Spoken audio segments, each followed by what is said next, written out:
Previous video में हम question fourth के फर्स्ट पार्ट को कवर कर चुके हैं। आज हम क्वेश्चन फोर्थ का सेकंड पार्ट कवर करेंगे। ये भी प्रूविंग बेस्ड क्वेश्चन है। इसमें हमें क्या करना है, एलएचएस को आरएचएस के इक्वल प्रूव करना है। तो हम सबसे पहले क्या करेंगे, एलएचएस को कंसिडर करेंगे। एलएचएस में गिवन वैल्यूज क्या है, cos A upon 1 plus sign ए, और ये है 1 plus sign A upon cos A. आप जानते हैं कि यदि मैं इसको एक ब्रैकेट मार्क कर लूँ और इसको दूसरा ब्रैकेट मार्क कर दूँ तो यहाँ पर हमारे पास में टू टर्म कंडीशन होगी, और टू टर्म्स जब पॉजिटिव या नेगेटिव साइन से सेपरेट होती हैं तो इनको हम क्या बोलते हैं, इन दोनों पार्ट्स को हम टर्म्स बोलते हैं। अब इन दोनों टर्म्स की यदि हम डेनोमिनेटर पर कॉन्सेंट्रेट करें तो इनके जो डेनोमिनेटर्स हैं ये दोनों क्या है, डिफरेंट है। जब डेनोमिनेटर्स क्या होते हैं, डिफरेंट होते हैं, तब एलसीएम में जो है दोनों वैल्यूज को ही कंसिडर किया जाता है। तो यहाँ पर हम क्या करेंगे, 1 प्लस साइन ए और कॉस ए को हम लोग क्या करेंगे, एलसीएम में कंसिडर करेंगे। अब इसका सॉल्यूशन यहाँ पर बच्चों को मैंने देखा है मोस्टली प्रॉब्लम आती है, तो मैं इसको आपको एक जनरल एग्जाम्पल लेकर इसको एक्सप्लेन करके बताती हूँ कि ये कैसे सॉल्व होगा। जैसे सपोज आपके पास में 3/4 प्लस 2/8 है, तो जब इसका हम एलसीएम लेंगे तो एलसीएम कितना आएगा, 8 आएगा। अब क्या होता है कि जो एलसीएम है, एलसीएम को कौन डिवाइड करता है, फर्स्ट टर्म का डेनोमिनेटर। कौन डिवाइड करता है, फर्स्ट टर्म का डेनोमिनेटर। जब एलसीएम को फर्स्ट टर्म का डेनोमिनेटर डिवाइड करता है तो हमारे पास में जो वैल्यू आती है वो क्या होती है, कोशेंट होती है। वो क्या होती है, कोशेंट होती है। अब इस क्वेश्चन का मल्टीप्लाई किससे होता है, फर्स्ट टर्म के न्यूमरेटर से, जिससे कि आंसर क्या आता है, 6।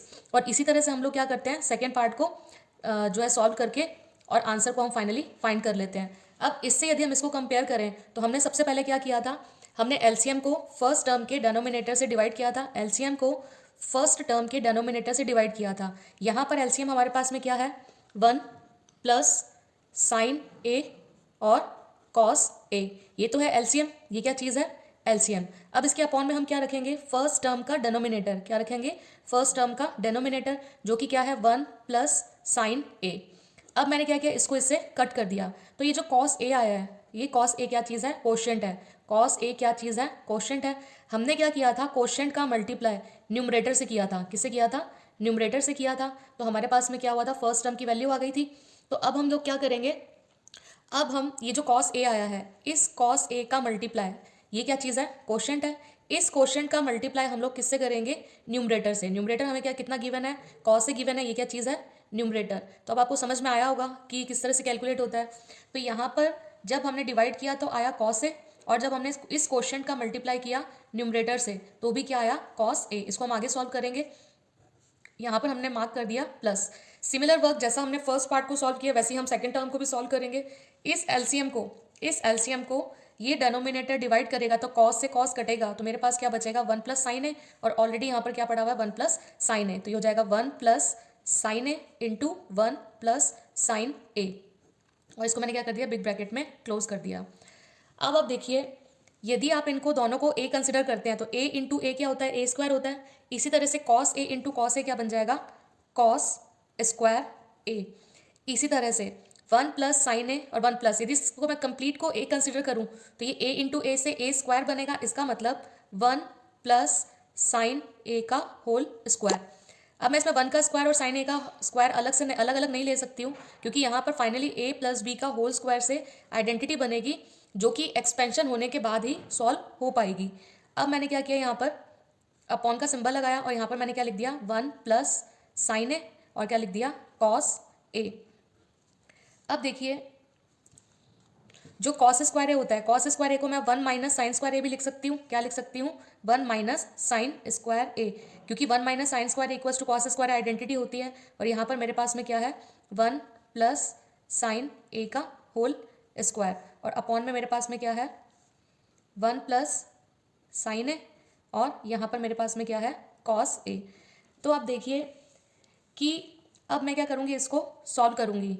तो यहाँ पर इसकी एक्सपेंशन से क्या बनेगा, इसकी एक्सपेंशन से बनेगा 1 माइनस साइन स्क्वायर ए, इसको एज इट इज़ रहने दीजिए, और ये हो जाएगा 1 यानी ए स्क्वायर प्लस 2 इंटू ए इंटू बी प्लस बी का होल स्क्वायर यानी साइन स्क्वायर ए, और अपॉन में मेरे पास में क्या आ जाएगा, 1 प्लस साइन ए और कॉस ए। अब देखिए, यहाँ पर 1 माइनस साइन स्क्वायर ए को मैं एज इट इज़ लिखूँगी, और यहाँ पर 1 प्लस 2 साइन ए प्लस साइन स्क्वायर ए। अब हम लोग इसके बाद में, इसको सॉल्व करने के बाद में क्या करेंगे, ब्रैकेट्स को ओपन कर देंगे। डेनोमिनेटर एज इट इज़ आ गया। अब हम लोग क्या करेंगे, ब्रैकेट्स को ओपन करेंगे। जब हम क्या करेंगे, ब्रैकेट्स को ओपन करेंगे तो 1 माइनस साइन स्क्वायर ए प्लस 1 प्लस 2 साइन ए प्लस साइन स्क्वायर ए लिखेंगे, और अपॉन में क्या आ जाएगा, सॉरी ये आ जाएगा 1 plus sign A into cos A. अब आप देखिए, प्लस का साइन स्क्वायर है, माइनस का साइन स्क्वायर है, एक्सप्रेशंस तो सेम है बट साइन डिफरेंट है, ऐसी कंडीशंस में दोनों कट हो गए। अब मेरे पास में क्या बचा, 1 एंड 1, 1 प्लस 1 कैसा हुआ, 1 एंड 1 क्या हो गया 2, 2 प्लस 2 साइन ए, और अपॉन में मेरे पास में क्या आ गया 1 plus sign A into cos A. अब ये फर्स्ट टर्म है, ये सेकेंड टर्म है, दोनों में 2 कॉमन आ रहा है। तो यहाँ देखिए, जब 2 को कॉमन 2 ने डिवाइड किया तो अंदर ब्रैकेट के इनसाइड 1 बचेगा, और 2 साइन ए को जब 2 ने डिवाइड किया तो ब्रैकेट के इनसाइड में साइन ए बचेगा। और डेनोमिनेटर में क्या गिवन है, डेनोमिनेटर में गिवन है 1 plus sign A into cos A. 1 plus sign ए से 1 प्लस साइन ए कट गया, तो हमारे पास कितना बचा, 2 अपॉन कॉस ए। अब आप इसको इस तरह से भी लिख सकते हैं, 2 इंटू 1 अपॉन कॉस ए। 2 रहेगा एज इट इज़, और 1 अपॉन कॉस क्या होता है, सेक होता है। अब आपको ध्यान हो तो जब हमने क्वेश्चन स्टार्ट किया था तो हमारे पास में जो RHS प्रेजेंट था वो भी क्या दिया हुआ था, 2 सेके, और हमारा ये देख लीजिए LHS भी सॉल्व होने के बाद में कितना आ गया, 2 सेके। तो इस तरह से क्या हो गया, LHS इक्वल्स टू क्या हो गया, RHS हैंस प्रूव्ड। तो अब आप लिख देंगे, so LHS equals to LHS equals to RHS hence proved. And I hope आपको इस सॉल्यूशन अच्छे से समझ में आया होगा। तो हम अपने वीडियो को यही कंप्लीट करते हैं और मिलते हैं नेक्स्ट वीडियो में। तब तक के लिए thank you and have a nice day.